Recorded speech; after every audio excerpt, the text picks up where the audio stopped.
how to connect Calendly link to Zapier. So first go to Zapier and then just click on create here at the top left, click on Zaps. Okay, now here you just need to select trigger and then search for Calendly. Okay, click on this one.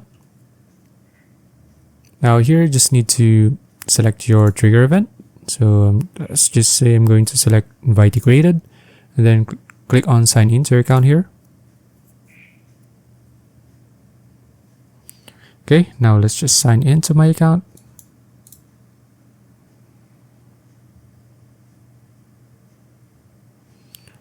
Okay, click on connect to Calendly.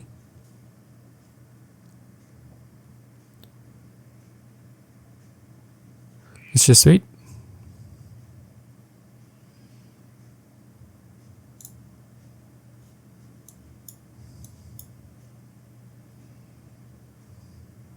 Okay, now you can see it here.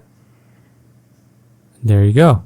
Now my account or my Calendly account is now connected. Okay, so that's it. If you found this video useful, please like and subscribe for videos like this. See you in the next one.